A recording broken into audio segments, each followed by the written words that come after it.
Amigos, companheiros de jornada nesta aventura da fé, é com uma certa gravidade e, ao mesmo tempo, com a esperança que permeia todas as verdadeiras reflexões, que nos voltamos hoje para um dos temas mais insidiosos e, paradoxalmente, mais negligenciados na paisagem da alma humana, o orgulho. Assim como um navegador experiente que, ao traçar sua rota, não apenas se preocupa com as tempestades visíveis e os recifes aflorados, mas também com as correntes oceânicas invisíveis que podem desviar um navio de seu curso sem que a tripulação perceba de imediato, somos convidados a explorar as profundezas de nosso ser em busca de uma força que, muitas vezes, atua nas sombras. C.S. Lewis, com a clareza cristalina de um pensador que via além das aparências superficiais, dedicou uma parte significativa de sua obra a desvendar a natureza enganosa do orgulho. Ele não o via como um pecado comum, uma falha isolada na tapeçaria de nossas virtudes, mas sim como o pecado fundamental, a raiz de todos os outros. Pensem por um instante na imagem de um espelho. Um espelho foi feito para refletir a realidade que está diante dele. Mas e se o espelho se tornasse tão fascinado por sua própria superfície, pela beleza de seu próprio polimento, que ele se recusasse a refletir qualquer outra coisa senão a si mesmo? Ele falharia em sua função primária, não é mesmo? E assim é com a alma dominada pelo orgulho. Ela se volta para si mesma, em vez de se voltar para a fonte de toda a realidade e de todo o bem. É crucial que compreendamos que o orgulho não é meramente a vaidade superficial de quem se admira no espelho. Ah, não. Lewis nos ensina que essa é apenas a casca externa, o sintoma mais visível. O verdadeiro perigo, o erro mais grave que um cristão pode cometer sobre o orgulho, reside em não discernir sua natureza multifacetada e sua capacidade de se transmutar, de se camuflar sob vestes aparentemente piedosas. O orgulho, em sua essência, é a competição. É a ideia de que a minha excelência, a minha beleza, a minha inteligência, a minha virtude só tem valor se forem maiores do que as do meu próximo. Que a recusa em aceitar a bondade simplesmente como bondade, a beleza simplesmente como beleza, sem a necessidade de uma comparação, de uma hierarquia, onde eu sempre, de alguma forma, estou no topo. A sociedade moderna, com sua incessante busca por validação e reconhecimento, sem querer, muitas vezes nutre essa serpente em nosso interior. Redes sociais, carreiras competitivas, até mesmo discussões teológicas podem se tornar palcos para o desfile do nosso orgulho, onde buscamos provar que somos melhores, mais sábios, mais corretos que os outros. Lewis nos advertiria que, quando nos concentramos em nossa própria melhoria, apenas para nos sentirmos superiores aos outros, já estamos sob o domínio do orgulho. Ele nos lembraria que o cristão é chamado à humildade, que não é pensar menos de si mesmo, mas pensar menos em si mesmo. Consideremos a parábola do fariseu e do publicano, contada por Jesus em Lucas 18, 9 e 14. O fariseu, em sua oração, enumerava suas virtudes, suas obras de justiça, e agradecia a Deus por não ser como os outros homens, nem como o publicano. Sua oração era, na verdade, um hino a si mesmo. O publicano, por outro lado, nem sequer ousava levantar os olhos para o céu, batendo no peito e dizendo: ó Deus, tem misericórdia de mim, pecador. Qual deles voltou para casa justificado? Aquele que se humilhou. Este é um eco profundo do ensinamento de Lewis. O orgulho nos cega para a nossa própria necessidade de Deus e para a realidade da sua graça. Ele nos faz sentir autossuficientes, e a autossuficiência é a antítese da fé. O erro perigoso que muitos cristãos cometem é, portanto, não apenas subestimar o orgulho, mas também falhar em reconhecê-lo quando ele se disfarça. Ele pode surgir como o zelo por Deus, que, na verdade, é um desejo de ver nossas próprias ideias triunfar, como humildade, que é uma forma sutil de chamar atenção para nossa própria modéstia, ou como justiça, que se torna uma condenação implacável dos outros. Lewis nos ensina que o orgulho não se contenta em ser apenas um pecado. Ele corrompe as virtudes, transformando-as em veículos para sua própria glorificação.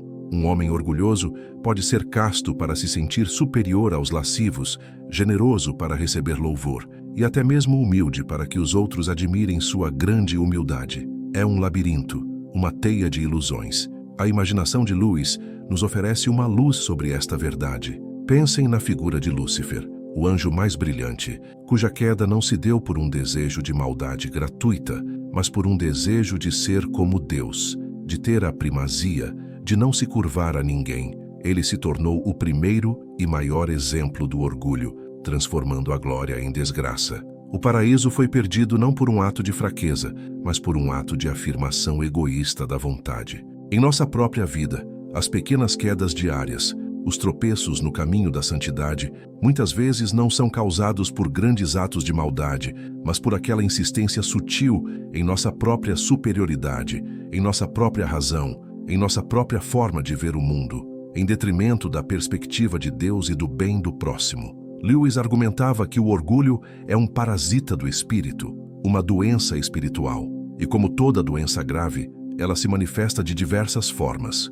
O que ele chamaria de o erro mais perigoso é de fato a incapacidade de ver o orgulho como o inimigo que ele realmente é, um inimigo que reside dentro de nós e não apenas nos outros. Muitas vezes, somos rápidos em apontar o orgulho alheio, a arrogância do nosso vizinho, a presunção do nosso colega de trabalho, mas somos igualmente rápidos em identificar as raízes do orgulho em nosso próprio coração.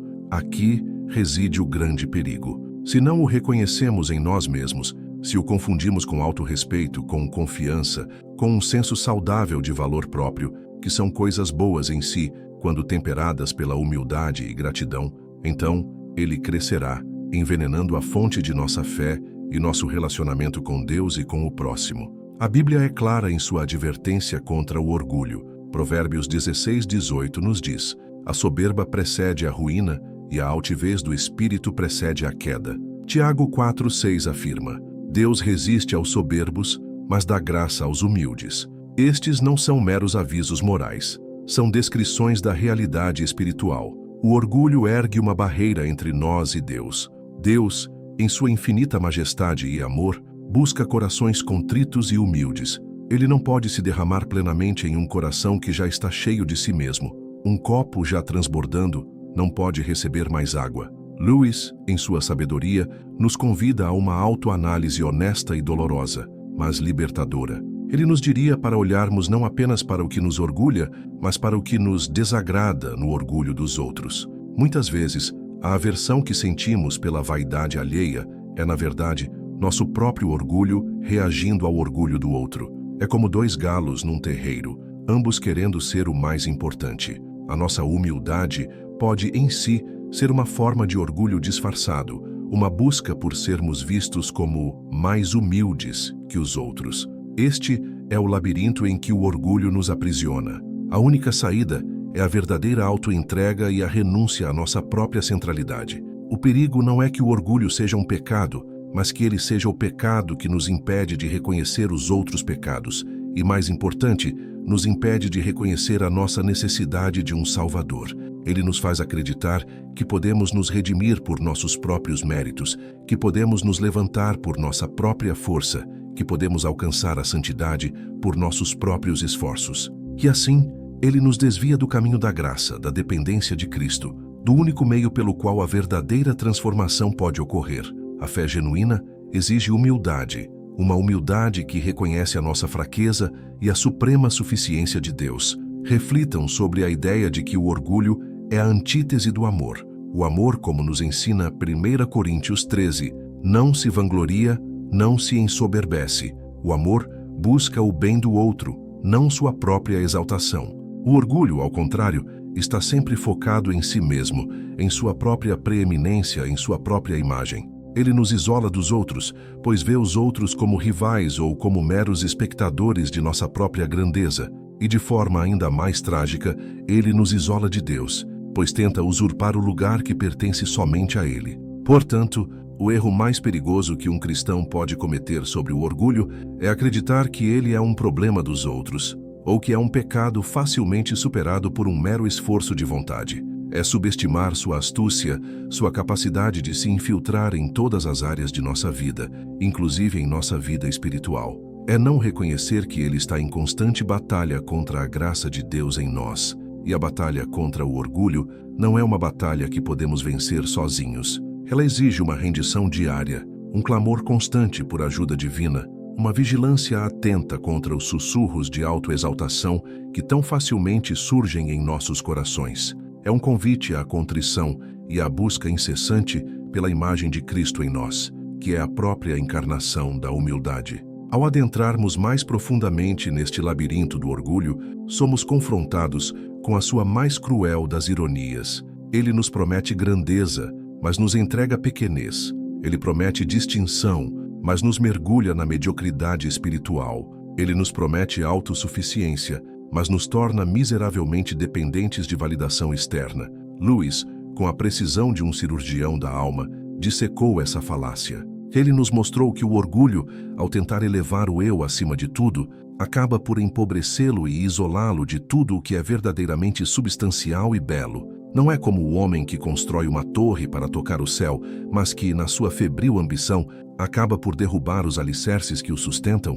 Pensemos na imagem de um rei que, consumido pela vaidade de sua coroa e de seu trono, passa a desprezar seu próprio reino e seu povo. Em sua arrogância, ele se isola, torna-se alheio às necessidades de seus súditos, e a pompa de sua corte vazia é apenas um disfarce para a solidão e a irrelevância. De que serve uma coroa se não há um reino para governar com justiça e amor? De que serve um trono se não há um povo para amar e servir? Assim é a alma dominada pelo orgulho. Ela se torna um reino de um só habitante, onde a autoexaltação é o único credo e a solidão espiritual a única recompensa. O perigo do qual Lewis nos adverte não é apenas teológico, mas eminentemente prático e existencial. Ele afeta a qualidade de nossos relacionamentos, a profundidade de nossa adoração e a eficácia de nosso serviço. Um coração orgulhoso não pode verdadeiramente amar, pois o amor exige entrega e vulnerabilidade, qualidades anátemas ao orgulhoso que se fecha em sua fortaleza de superioridade. Não pode adorar genuinamente, pois a adoração verdadeira exige prostração e reconhecimento da majestade alheia, enquanto o orgulhoso anseia por ser adorado. E não pode servir com eficácia, pois o serviço desinteressado é o antídoto do ego, e o orgulhoso serve a si mesmo, mesmo quando parece estar servindo aos outros. Recordemos as palavras de Jesus em Mateus 20, 26, 27.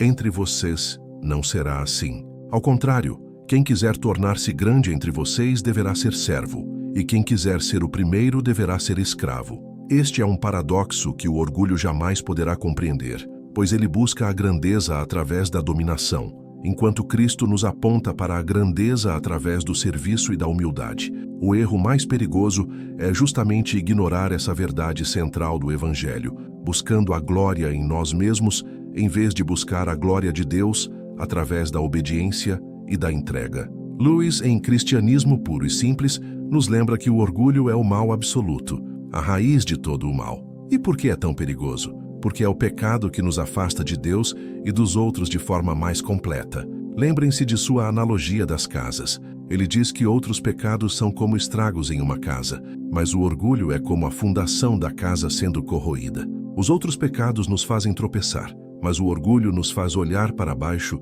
com desdém para aqueles que tropeçam, em vez de estender a mão. Isso é crucial. O orgulho não é satisfeito por ter algo, mas por ter mais que os outros. Não é satisfeito por ser talentoso, mas por ser mais talentoso que os outros. Este é o seu veneno mais sutil.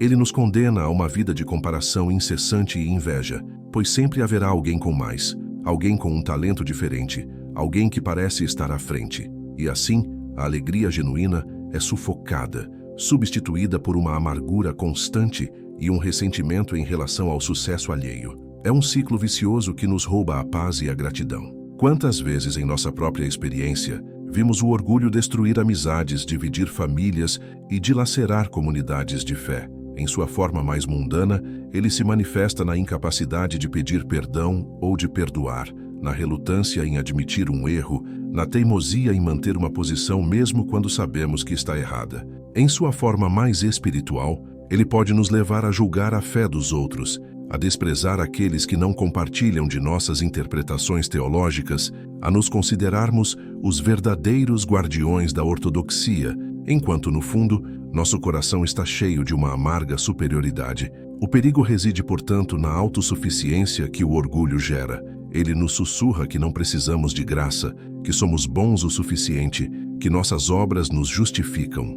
E ao fazê-lo, ele nos impede de experimentar a profunda libertação que vem de reconhecer nossa total dependência de Deus. É como um paciente gravemente doente que se recusa a aceitar o diagnóstico ou o tratamento, convencido de sua própria saúde, enquanto a doença progride silenciosamente em seu interior. A cura para o orgulho, paradoxalmente, não é um esforço para ser humilde, pois até mesmo esse esforço pode se tornar uma nova fonte de orgulho. Olhe como eu sou humilde. A cura é um ato de rendição, um constante voltar-se para Cristo, que a si mesmo se esvaziou assumindo a forma de servo. Filipenses 2:7. Lewis nos desafia a olhar para dentro com uma honestidade brutal. O que nos move? É o amor a Deus e ao próximo, ou é a nossa própria imagem, a nossa própria reputação, a nossa própria satisfação? Quando fazemos algo bom, a quem atribuímos a glória? A Deus, que nos deu a capacidade, a oportunidade e o desejo, ou a nós mesmos? Essa é a fronteira crucial onde o orgulho se esconde. Ele é o ladrão que rouba a glória que pertence a Deus e a coloca em nossos próprios bolsos. Para Lewis, a humildade não é um sentimento de autodepreciação. Não é pensar que você é um lixo. Essa é, muitas vezes, uma forma pervertida de orgulho, buscando atenção ou simpatia.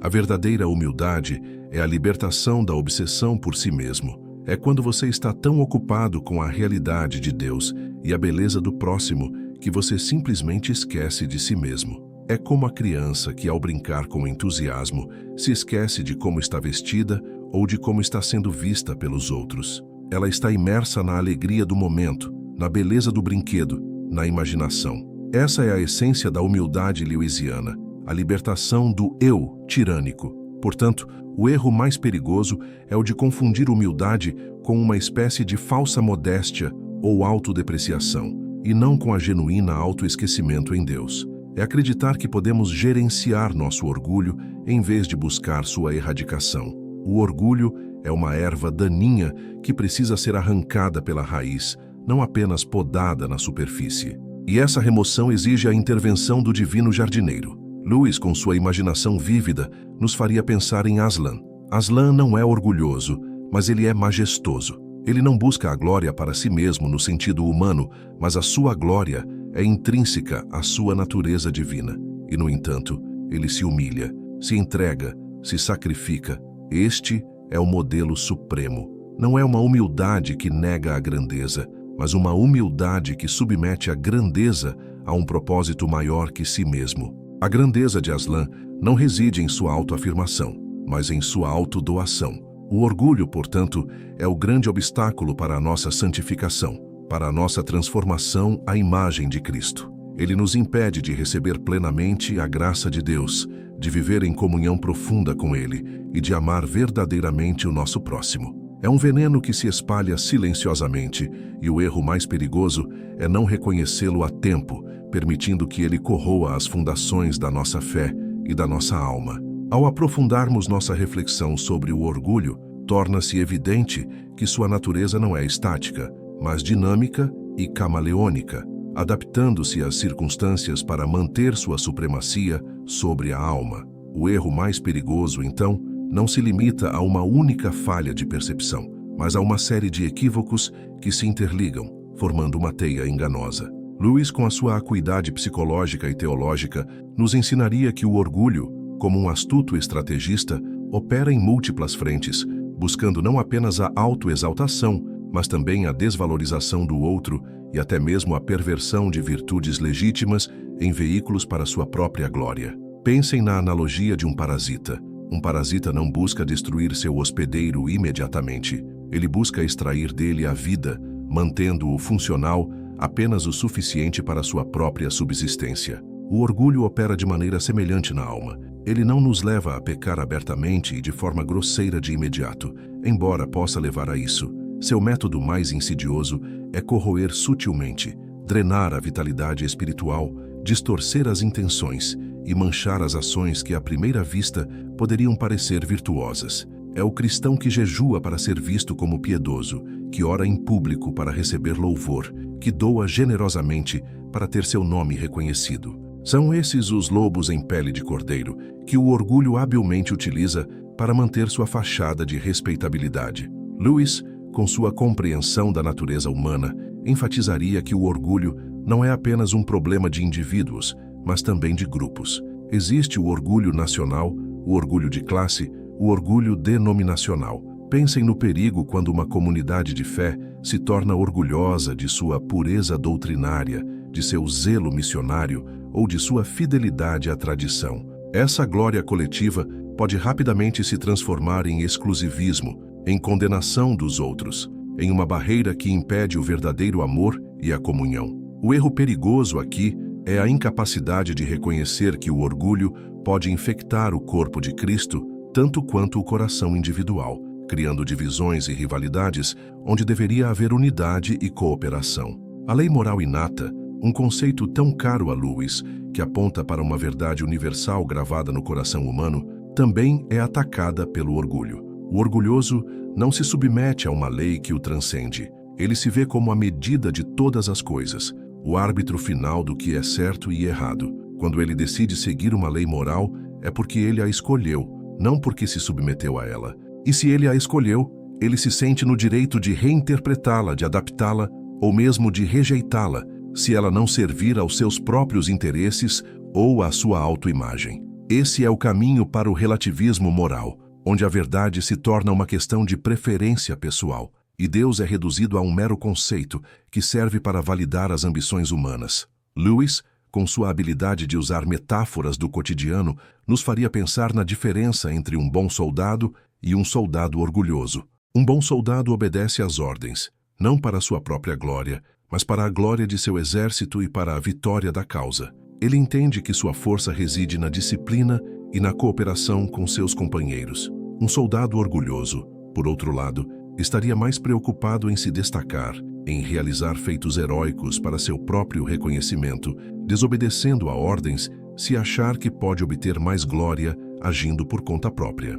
Esse soldado orgulhoso, por mais brilhante que pareça, é na verdade um perigo para toda a companhia, pois sua autoexaltação mina a coesão e a eficácia do grupo. O grande divórcio entre o céu e o inferno, outro tema central de Lewis, pode ser compreendido também pela lente do orgulho. O orgulho é a própria essência do inferno, a insistência em nossa própria vontade, em nossa própria autonomia, em nossa própria autossuficiência, a tal ponto que nos tornamos incapazes de aceitar a realidade de Deus e o amor do próximo. Os habitantes do inferno lewisiano não são jogados lá, eles escolhem permanecer lá, preferindo sua própria miséria autoimposta à alegria da rendição e da comunhão com Deus. O orgulho é, nesse sentido, o mecanismo que opera esse divórcio, solidificando a barreira entre a alma e a fonte de toda a verdadeira vida. O erro mais perigoso, portanto, é subestimar o poder destrutivo do orgulho em nos desconectar de Deus. Ele nos impede de ouvir a voz gentil e suave do Espírito, porque estamos muito ocupados ouvindo o eco de nossa própria importância. Ele nos impede de ver a beleza e a sabedoria de Deus em sua criação e em sua palavra, porque estamos muito focados em nossa própria inteligência e em nossa própria interpretação. Ele nos impede de experimentar a alegria, joy, aquele anseio sublime e indizível pelo transcendental, porque nos contentamos com as pequenas e passageiras gratificações que a autoexaltação pode oferecer.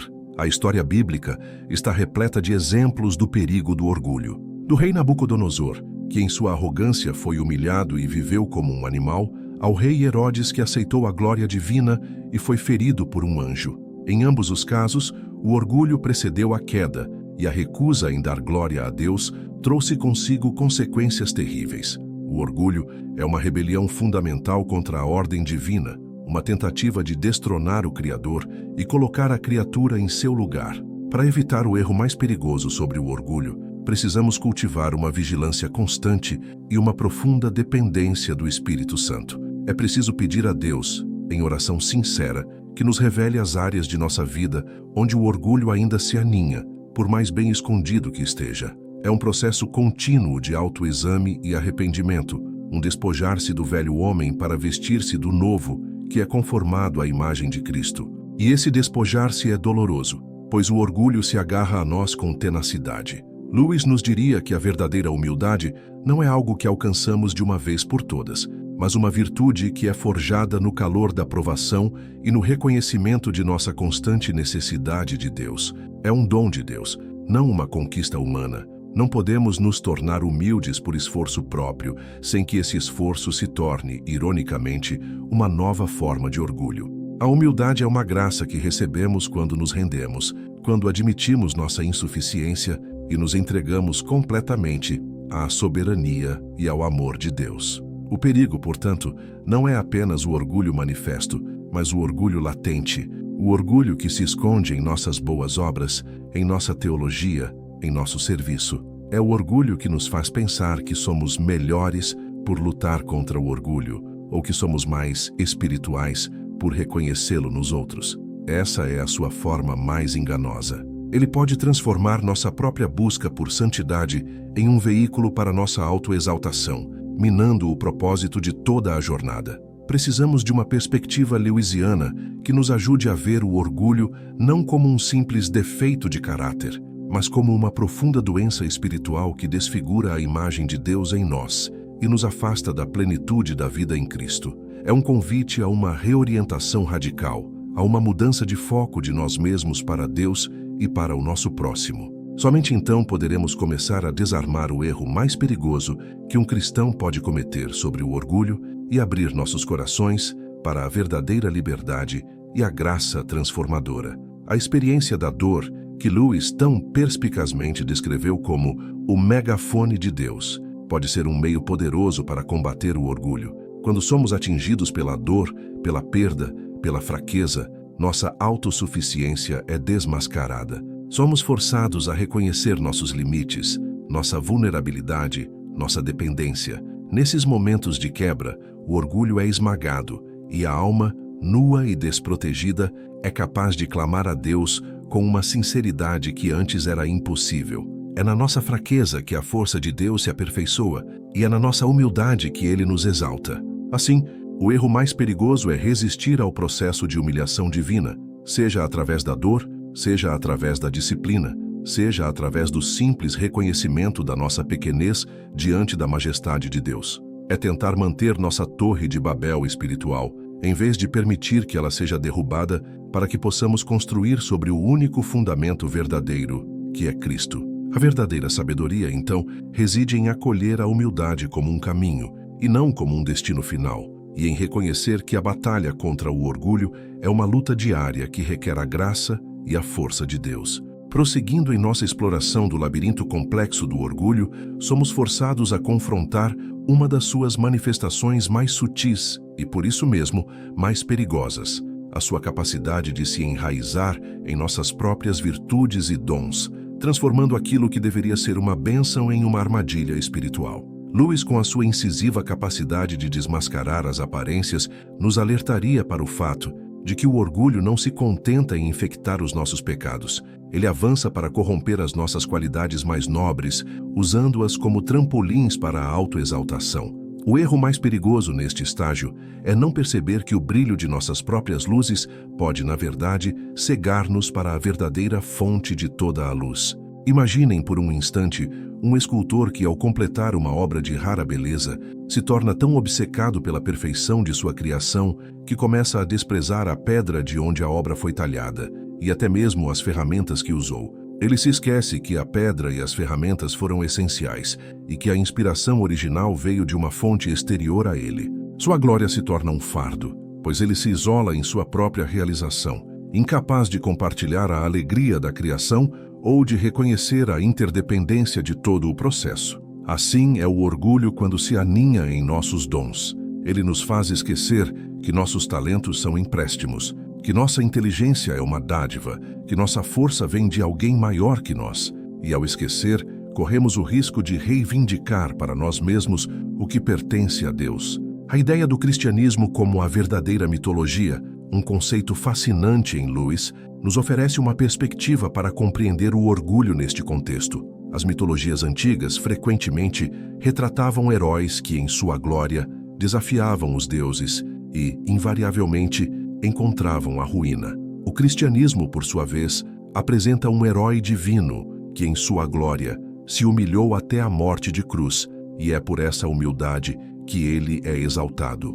O orgulho nos faria seguir o caminho dos heróis trágicos, buscando a glória por nossa própria força e mérito. A fé cristã nos chama a seguir o caminho de Cristo, o caminho da renúncia e da entrega, onde a verdadeira exaltação não é uma conquista, mas uma dádiva. O erro mais perigoso, portanto, não é apenas o orgulho de nossos feitos, mas o orgulho de nossa própria bondade. É o fariseu que agradece a Deus por não ser como os outros homens, esquecendo-se de que a bondade que possui é, em si, um fruto da graça divina e não uma conquista autônoma. Lewis nos recordaria que até mesmo nossa capacidade de resistir à tentação, de praticar a caridade, de buscar a justiça, é algo que nos é concedido. Se nos orgulhamos dessas virtudes, estamos, na verdade, roubando a Deus a glória que lhe é devida e nos colocando no centro de um universo que não nos pertence. O que você tem que não tenha recebido?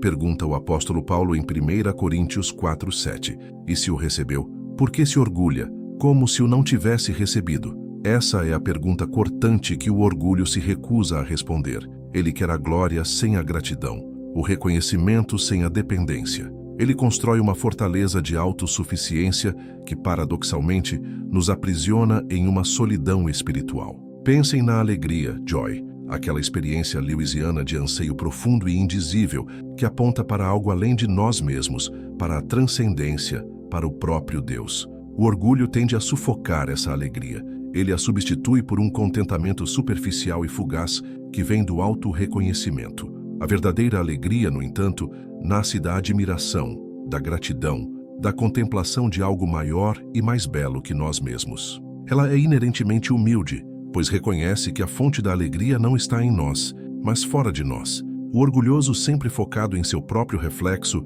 perde a capacidade de experimentar essa alegria autêntica e redentora. Quantas vezes em nossa jornada de fé nos deparamos com aqueles que, munidos de um profundo conhecimento teológico ou de uma capacidade retórica impressionante, utilizam esses dons não para edificar o próximo ou glorificar a Deus, mas para demonstrar sua própria superioridade intelectual? Essa é uma manifestação sutil e perigosa do orgulho. A inteligência, a erudição, a capacidade de argumentação, que deveriam ser ferramentas para a verdade e o amor, tornam-se armas para a autoexaltação, para a humilhação do menos instruído. Lewis, um mestre da razão e da erudição, jamais usou seus dons para se elevar acima de seus leitores, mas para guiá-los à verdade com clareza e compaixão. O erro mais perigoso é, portanto, o de não enxergar que o orgulho não se manifesta apenas em atos de arrogância explícita, mas também em um sutil sentimento de superioridade intelectual ou moral. É a convicção secreta de que eu entendi melhor, eu sou mais puro, eu sou mais comprometido. Essa forma de orgulho é particularmente traiçoeira, porque se disfarça de zelo pela verdade ou de fidelidade aos princípios, quando no fundo é um desejo de autopromoção. Lewis nos convida a considerar a parábola do filho pródigo. O filho mais velho, que permaneceu em casa, era, de certa forma, tão prisioneiro do orgulho quanto seu irmão mais novo o era da devassidão. Ele se orgulhava de sua obediência, de seu trabalho duro, de sua permanência. Sua queixa ao pai, "Nunca me deste um cabrito para eu festejar com meus amigos", revela um coração que via seu serviço não como um ato de amor, mas como um contrato, onde ele acumulava méritos para receber sua recompensa. Seu orgulho o impedia de participar da alegria da restauração de seu irmão e, ironicamente, o isolava do amor do próprio pai, que estava sempre disponível. Essa é uma das lições mais profundas sobre o orgulho. Ele nos impede de nos alegrarmos com as bênçãos alheias, de celebrar a graça de Deus na vida de nossos irmãos e irmãs. Em vez disso, ele nos inclina à inveja, ao ressentimento, à comparação constante. O orgulho é uma máquina de infelicidade, pois ele nunca permite que nos contentemos com o que temos ou com quem somos, sempre nos impelindo a desejar mais e a sermos melhores que os outros. A luta contra o orgulho não é uma questão de tentar diminuir nossos talentos ou negar nossas virtudes. Seria, por si só, uma forma de falsa humildade que beira a desonestidade. A luta é para realinhar a nossa perspectiva, para reconhecer que tudo o que temos e somos vem de Deus. É um redirecionamento da glória. É como um jardineiro que, ao colher uma flor exuberante, não se gaba de ter criado a flor, mas se maravilha com a beleza da criação e agradece ao Criador pela semente, pela terra fértil, pela água e pela luz solar que tornaram possível o seu florescimento. Lewis nos lembraria da profunda verdade de que Deus resiste aos soberbos, mas dá graça aos humildes. Tiago 4:6. Essa não é uma ameaça, mas uma descrição da realidade espiritual. Um coração endurecido pelo orgulho é incapaz de receber a graça. É como uma mão fechada que não pode aceitar um presente. A graça de Deus, que nos transforma e nos santifica, flui abundantemente para aqueles que reconhecem sua própria necessidade e se abrem para recebê-la com humildade e gratidão. A experiência da dor, que Lewis tão perspicazmente descreveu como o megafone de Deus, pode ser um meio poderoso para combater o orgulho. Quando somos atingidos pela dor, pela perda, pela fraqueza, nossa autossuficiência é desmascarada. Somos forçados a reconhecer nossos limites, nossa vulnerabilidade, nossa dependência. Nesses momentos de quebra, o orgulho é esmagado e a alma, nua e desprotegida, é capaz de clamar a Deus com uma sinceridade que antes era impossível. É na nossa fraqueza que a força de Deus se aperfeiçoa e é na nossa humildade que Ele nos exalta. Assim, o erro mais perigoso é resistir ao processo de humilhação divina, seja através da dor, seja através da disciplina, seja através do simples reconhecimento da nossa pequenez diante da majestade de Deus. É tentar manter nossa torre de Babel espiritual, em vez de permitir que ela seja derrubada para que possamos construir sobre o único fundamento verdadeiro, que é Cristo. A verdadeira sabedoria, então, reside em acolher a humildade como um caminho, e não como um destino final, e em reconhecer que a batalha contra o orgulho é uma luta diária que requer a graça e a força de Deus. Devemos nos perguntar, onde o orgulho se manifesta mais sutilmente em minha vida? É na forma como reajo a uma crítica? Na forma como me comparo aos outros nas redes sociais? Na forma como penso sobre meus próprios sucessos e fracassos? Na forma como me relaciono com aqueles que têm menos status ou conhecimento do que eu? Na forma como me apego às minhas próprias opiniões, mesmo diante de evidências ou argumentos contrários? A resposta a essas perguntas é um mapa para desmascarar o erro mais perigoso em nosso próprio coração. É uma jornada contínua de autoconhecimento e rendição. Ao aprofundarmos ainda mais nesta reflexão sobre o orgulho, nos deparamos com sua habilidade mais perigosa, a de nos convencer de que ele não é um problema para nós, ou de que já o superamos. Esta é talvez a mais sutil das armadilhas que o erro do orgulho pode nos tecer.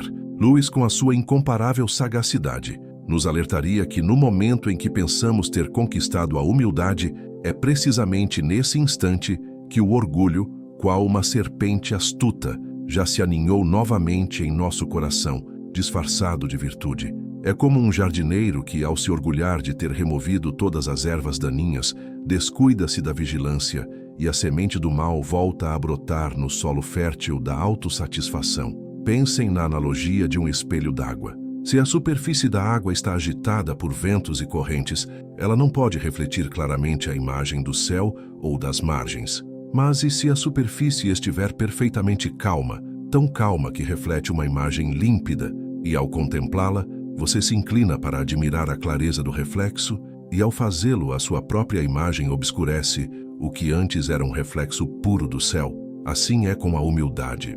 No momento em que a reconhecemos em nós mesmos e nos orgulhamos dela, ela se desfaz, e a superfície da alma se turva novamente com a imagem de nós mesmos. Lewis, em sua vasta obra, insistentemente aponta para a interconexão de todos os aspectos da fé e da moralidade. O orgulho, sendo o pecado cardinal, distorce não apenas nossa visão de nós mesmos, mas também nossa compreensão de Deus e do próximo. Ele nos impede de ver Deus em sua verdadeira majestade e amor, porque insiste em colocar nosso próprio eu no centro do universo.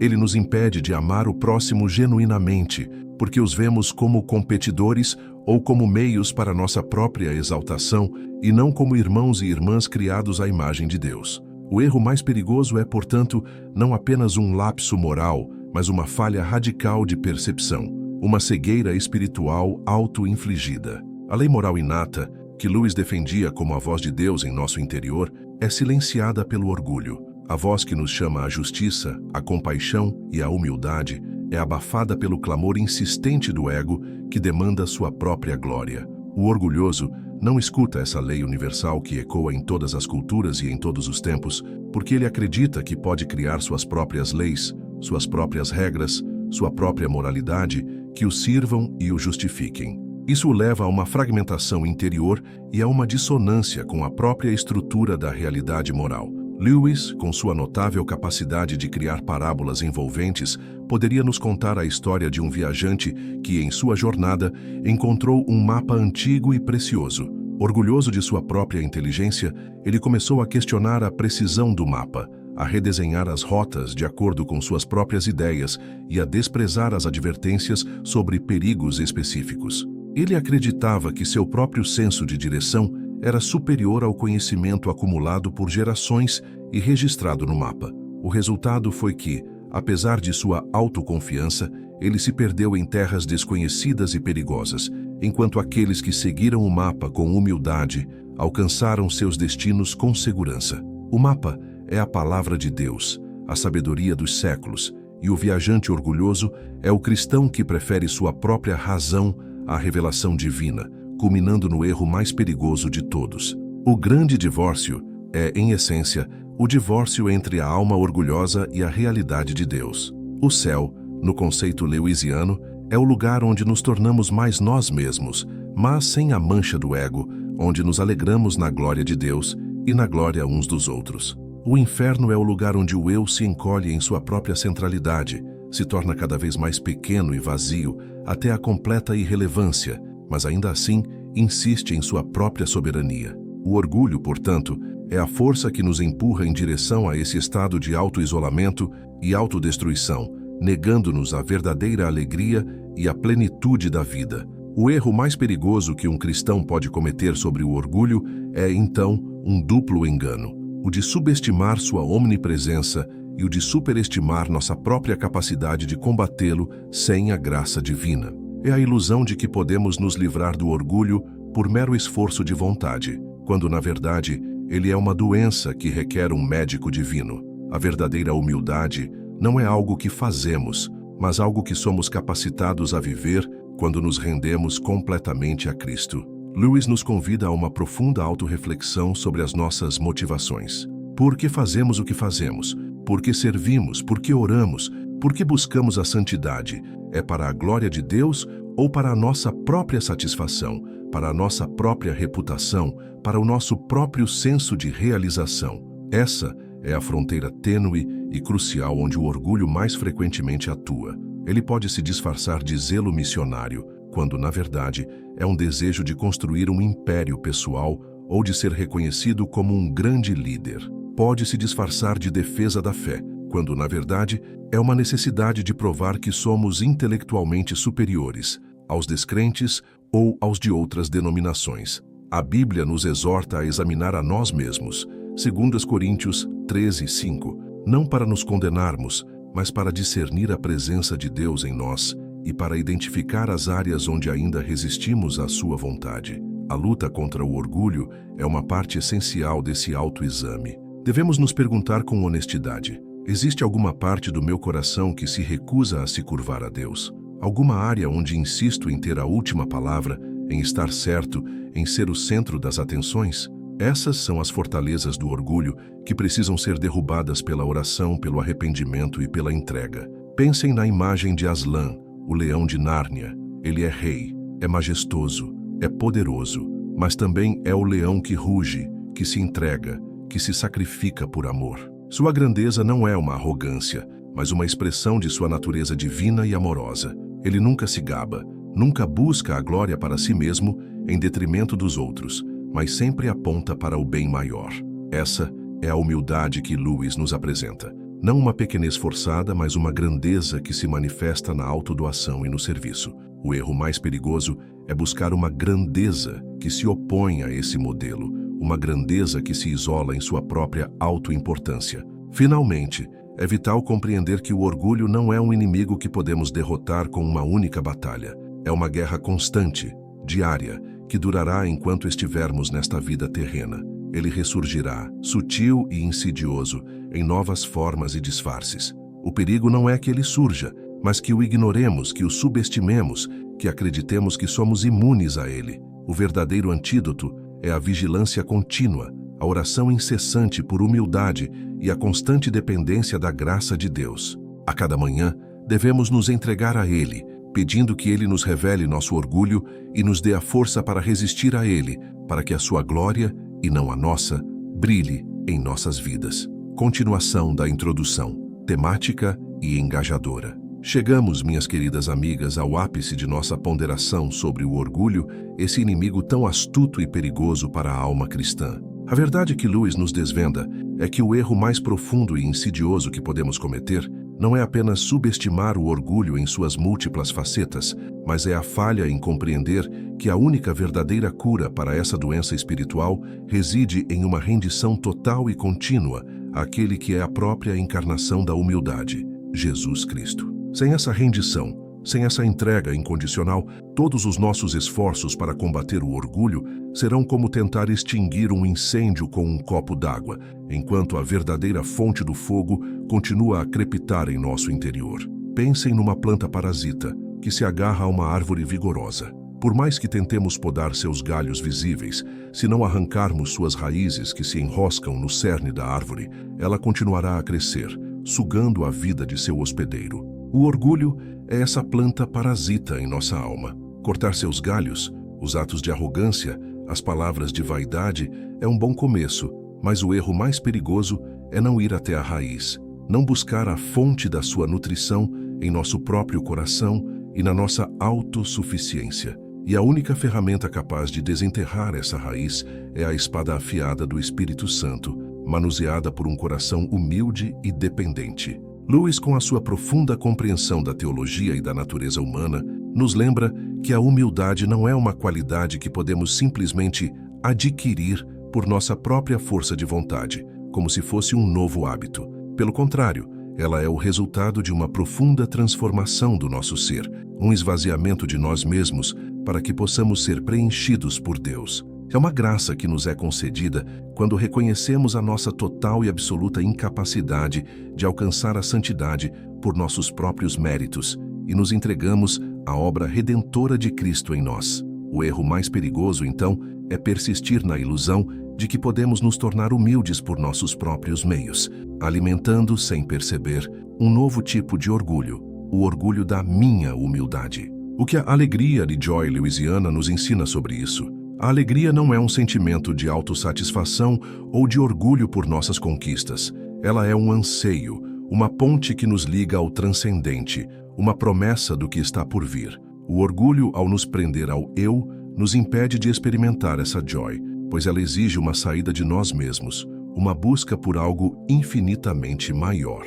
A humildade nos abre para essa joy, permitindo-nos ver e saborear a beleza e a bondade que residem fora de nós, em Deus e em sua criação. A verdade é que o orgulho é um adversário formidável e a batalha contra ele é árdua. Ela exige uma vigilância constante, uma oração incessante e uma disposição para ser moldado e transformado por Deus. O erro mais perigoso é desistir, é aceitar o orgulho como uma parte inevitável de nossa natureza, em vez de vê-lo como o inimigo que ele realmente é. Um inimigo que busca nos roubar a comunhão com Deus e a plenitude da vida em Cristo. Amados, a jornada para superar o orgulho não é um caminho solitário. É um caminho que trilhamos com Cristo, que nos disse: "Aprendam de mim, pois sou manso e humilde de coração." Mateus 11:29. Ele é o nosso modelo, o nosso mestre, a nossa força. O erro mais perigoso é tentar trilhar esse caminho sem ele, confiando em nossa própria sabedoria e em nossa própria força. A verdadeira humildade floresce no solo da dependência divina, regada pela graça do Espírito Santo.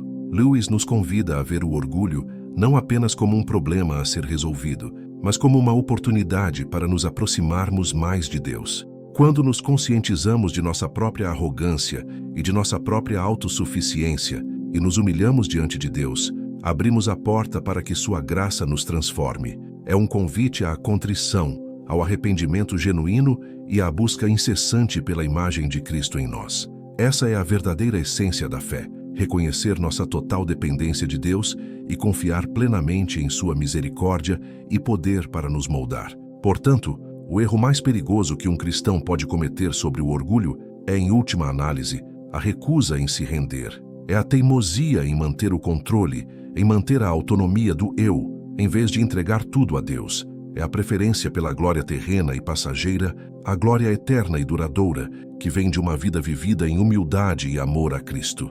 Que possamos então, com a sabedoria de Lewis e a graça de Deus, desmascarar o orgulho em todas as suas formas e buscar a verdadeira liberdade que só a humildade em Cristo pode oferecer. Amados irmãos e irmãs, a profundidade desta reflexão sobre o orgulho, inspirada na sabedoria atemporal de C.S. Lewis, nos convida a uma transformação que transcende o mero conhecimento intelectual. Não basta compreender o perigo do orgulho, é preciso agir. É preciso permitir que essa verdade penetre em nosso ser e nos molde. Se esta mensagem tocou seu coração e ressoou com as verdades profundas de sua alma, eu os convido a dar um passo adiante nesta jornada de fé e humildade. Inscrevam-se no canal para continuarem a receber conteúdos que nutrem a alma e desafiam a mente. Curtam este vídeo para que a mensagem de esperança e verdade possa alcançar ainda mais corações sedentos. Comentem abaixo suas reflexões, suas próprias lutas contra o orgulho, ou como a graça de Deus tem operado em sua vida para desmascarar essa serpente sutil. E por favor, compartilhem este vídeo com alguém que você ama, alguém que precise ouvir estas palavras de encorajamento e discernimento. Incentivo a reflexão pessoal e oração. Eu os convido a fazerem uma pausa agora, um momento de silêncio e introspecção, onde em sua vida o orgulho tem erguido barreiras entre você e Deus, entre você e o próximo. Contemple as implicações eternas da humildade e da autonegação. Imagine a lógica divina por trás das palavras de Cristo, que nos convida a sermos os menores para sermos os maiores. Peça ao Espírito Santo para revelar as áreas ocultas de orgulho em seu coração e para lhe dar a graça de se render completamente a Deus. Desafio do dia. O desafio de hoje é simples, mas profundamente transformador. Escolha um momento do seu dia para praticar o autoesquecimento lewisiano. Em vez de focar em como você está se saindo, em como está sendo visto ou em como suas ações serão percebidas, concentre-se inteiramente em servir a outra pessoa sem esperar reconhecimento, ou em contemplar a beleza e a majestade de Deus sem pensar em sua própria espiritualidade. Se vier um pensamento de orgulho, entregue-o imediatamente a Deus em oração, reconhecendo que a verdadeira glória pertence somente a Ele. Que essa pequena mudança de perspectiva possa iniciar uma jornada de descoberta e uma verdadeira mudança de coração.